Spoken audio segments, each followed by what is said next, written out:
আজকে আমি আপনাদের দেখাবো যে আমরা আর কি গোবর রাখার আর কি যে জায়গাটা করছি, ওই জায়গায় আর কি গোবর রাখার জন্য যে সিস্টেম তৈরি করছি ওই জায়গায় আর কি রাখবো।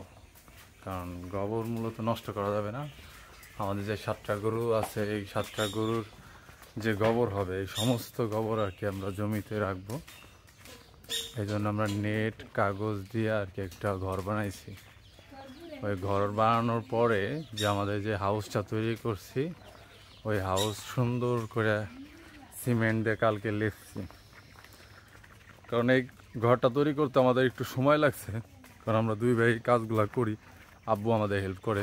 এই যে আমাদের ঘরটা দেখতেছেন, এটা অনেক বড় ঘর করছি, কারণ তিনটা হাউস ফুল আর কি এখানে রাখছি। এখানে মূলত আমরা এরকম একটা সিস্টেম করছি যে মানে কুকুর যাতে নাকি এটা ভিতরে না যেতে পারে, হাঁস মুরগি যাতে নাকি না যেতে পারে। এক কথা, আমাদের গোবর নষ্ট করতে দেবো আমরা আর কি। গোবর আর কি আমরা সুন্দরভাবে পচাইতে হবে, সেভাবে ভালো করে পচাইলে কী হবে, আমাদের খেতে আর কি কাজে লাগবে।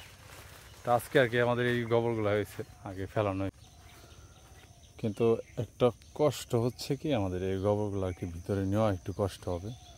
কিন্তু কষ্ট হইলেও একটা আবার সুবিধা, কারণ এই গোবরে আমাদের বৃষ্টি পাবে না, রোদ পাবে না। কারণ এটু করতে হবে, কারণ গোবরের সার জমিতে এটা বানাইতে হলে এতটুকু কষ্ট করাই লাগে। কষ্ট না করলে তার কাজ হবে না। এই হলো আমাদের ভিতরের সাইড। এই যে আমরা সিমেন্ট দিয়ে আর কি এই হাউসগুলো লিখছি। এটা সিমেন্ট দিয়ে একসাথে খেলে লিখছি, মানে বালু এমনি অন্যভাবে পাকা করতে চেয়েছিলাম, কারণ আমরা অল্প টাকার ভিতরে আর কি এগুলো করতে চাইতেছি। আমরা ঢাল এগোয় কোনায় ঢাল, এইভাবে আর কি আমরা প্রতিদিন গোবরগুলো আর কি এই যে ঢালতেছে। এই পাশ থেকে আর কি আমরা এই যে হাউজের যে বারটা দেখতেছেন, এই বারটা আর কি পুরাটা আমরা এই পুরা একটা করে হাউস আর কি কমপ্লিট করবো। একটা হাউস করে কমপ্লিট করলে এই গোবর আবার পচানোর একটা সিস্টেম আছে। এটা হচ্ছে আপনার লিকুইড তরল সার। আসসালামু আলাইকুম। এটা আমরা বানাবো, এটা বানানোর পরেই আমরা দিয়ে রাখবো। একটা গোবর 1 মাসের ভিতরে সুন্দরভাবে পচে যাবে, পচলে একটা প্যাকেট করে ফেলাবো। এগুলো আমরা সবই দেখাবো, আপনাদের সাথে শেয়ার করবো আর কি আমরা মূলত যা যা কাজগুলো করবো। তো এইভাবে আমরা প্রতিদিন এখানে গোবর রাখবো, রেগুলার আমরা এখানে গোবর আর কি আস্তে আস্তে হাউসটা পরিপূর্ণ করব। আর দ্বিতীয়ত হচ্ছে এটা হলো আমাদের আর কি মূলত আর কি যে গোবর রাখার আর কি শেড তৈরি করছে।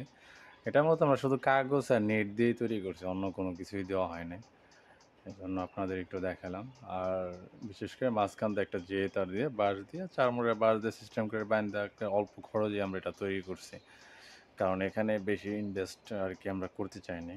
কারণ আমরা মূলত আমাদের এক কথায় যদি আমরা মনে করেন গোবরে রোদ লাগানো যাবে না, বৃষ্টির পানিতে ভেজানো যাবে না, এতেই মনে করেন যে যাতে মানে জৈব সারের যে একটা যে থাকে, সারের যেটা গুণ থাকে, মান থাকে, এই মানটা আর কি ধরে রাখার জন্য আমরা এই শেডটা তৈরি করছি, যাতে নাকি হাঁসে মুরগিতে কুকুরে না নষ্ট করে। এই জন্য আমরা শেডটা চারপাশে দিয়ে আটকায় এভাবে তৈরি করছি। তাহলে সবাই ভালো থাকবেন। আসসালামু আলাইকুম।